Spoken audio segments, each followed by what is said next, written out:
Parcours spectateur, un parcours de découverte de la comédie française et des métiers du théâtre.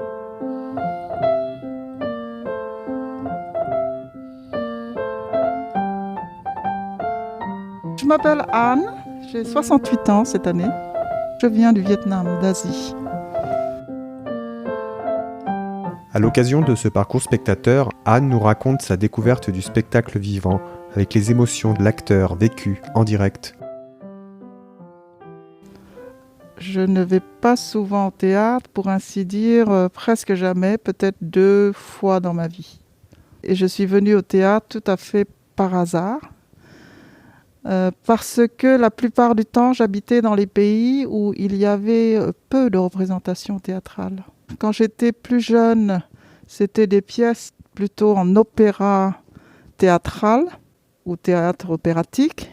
Et plus tard, j'ai regardé peut-être une pièce de Samuel Beckett, Oh les beaux jours, avec Madeleine Renaud, et aussi dans la version filmée à un moment. Elle jouait avec un jeune acteur. Ça m'avait beaucoup frappé de la beauté qui était transcrite et transmise par Madeleine Renaud. J'avais beaucoup vu de films au cinéma, donc c'est en comparaison, bien sûr. Le théâtre me semblait avoir un impact beaucoup plus fort, dans la mesure où on sent que c'est un humain qui est là, vivant sur la scène, et qui transmet quelque chose comme si ça allait directement à nous. Alors qu'au cinéma, il y a un écran, il y a tout le tralala, tout le décor. Ça me rappelle une exposition au Centre Pompidou, il y a peut-être une quinzaine d'années, de Samuel Beckett. On y montrait des petits bouts En attendant Godot. Et c'était 2 acteurs, mais très âgés, je ne me souviens plus. Et on avait l'impression d'y être, parce que c'était dans un huis clos, ils étaient dans une pièce, ils écoutaient une radio, je me souviens. Et là, voilà, il y a une communication en direct. Si l'acteur nous transmet ses émotions, on est vraiment pris dans son jeu. C'est la première fois qu'elle rentre à la Comédie Française. Bien sûr, la découverte, mais aussi la variété des 3 spectacles que nous avons vus. Le premier, c'est les 7 minutes, quelle comédie, et puis la dernière, Sans famille, qui était une vraie féerie pour moi. Et de voir la même actrice qui jouait dans les 7 minutes se produire dans le rôle de Rémi, c'était extraordinaire. C'était cette variété, ce côté spectacle vivant et un mélange de toutes les formes d'expression possibles. La musique, le jeu, le théâtre. Et puis, ce que j'ai vu aussi, ce qui m'a frappé, c'est l'expression de l'émotion, des émotions. Ce qu'on ne perçoit pas tellement au cinéma, je trouve. Ou à l'opéra, c'était beaucoup plus théâtral, c'était le chant qui était primé. Mais là, on sent que le comédien est là, il joue avec ses émotions et il nous donne quelque chose de lui. Ça, c'est très, très intéressant. Je ne savais pas. Je ne savais pas à quel point.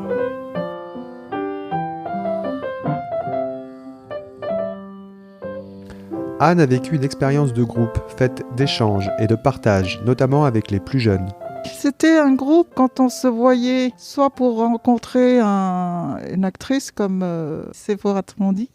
Le groupe était là, on partageait nos impressions et puis surtout, tout le monde était très impliqué, je trouve. Au lycée, quand j'étais jeune, Corneille, Racine, Molière, tout cela.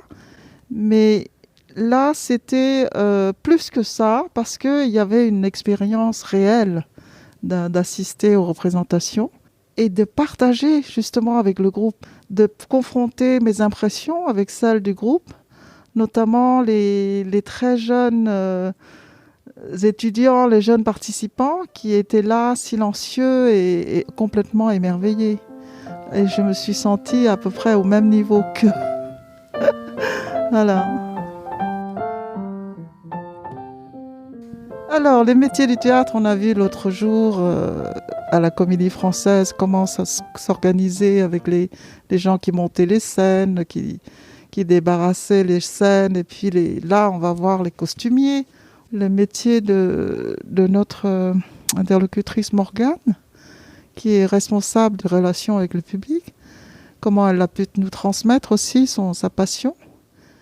L'acteur, le travail de l'acteur, le parcours. Avant, j'avais l'impression que c'était l'acteur qui montait sur scène, qui jouait son rôle. Là, je me suis rendu compte qu'il y a toute une organisation autour, que c'est une vraie petite industrie et qui implique aussi un travail, un investissement de groupe. Ça, je ne le savais pas. Mon moment préféré, certains moments de 7 minutes et aussi le dernier spectacle sans famille. Le comédien, en dehors du rôle de Rémi, qui était joué par cette dame, cette femme, il y avait aussi le rôle de Vitalis, du père, l'aîné, le personnage le plus âgé, qui était fabuleux, je trouvais très généreux. Et je me suis dit que pour jouer ce genre de rôle, il faut aussi porter des choses en soi. Et ça m'a beaucoup frappé de voir ça. Et que Rémi ait pu aussi montrer son enfance à travers... alors que dans la réalité, c'est une actrice qui a un certain âge déjà. Je ne connais pas son âge exact. Mais elle jouait le rôle d'un enfant de 12 ans. Ça m'a beaucoup marqué, ce spectacle-là. Ce parcours spectateur laissera une trace en elle. Pour moi, définitivement, ce parcours spectacle laissera des traces et des envies de connaître plus, d'aller vers cette forme de théâtre. Je ne sais pas de quelle manière, mais peut-être en liaison avec ce qui est comment on appelle ça, mon éventail d'intérêts. Moi, c'est plutôt les classiques littéraires, donc je ne sais pas, toute la partie de Tchekhov qu'on voit souvent sur les programmes. Je ne sais pas, les auteurs plus modernes que je ne connais pas. Donc là, je crois, oui. Et au niveau de mes camarades plus jeunes, je trouve que c'est une expérience extraordinaire.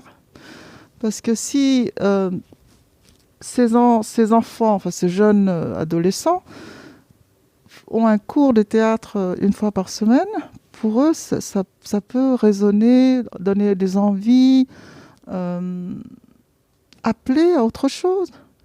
Il me semble qu'il n'y a rien de plus intéressant pour les jeunes en formation d'être confrontés à des expériences et de faire eux-mêmes leurs propres choix, leur propre parcours. Je crois que c'est très intéressant ce que vous arrivez à faire. L'expérience vivante, comme vous l'avez fait, enfin, vous avez pu mettre en place et sans pareil. Parce qu'ils peuvent très bien aller sur Internet, cliquer sur un site et puis voilà. Mais ça ne suffit pas. Je crois qu'il faut... C'est un long parcours et votre parcours théâtre est tout à fait initiateur dans ce sens-là. Vous avez écouté le podcast Parcours Spectateur, un parcours de découverte de la comédie française et des métiers du théâtre. Je suis Julien Tesgui, informateur jeunesse et je vous donne rendez-vous très bientôt pour de nouvelles rencontres inédites.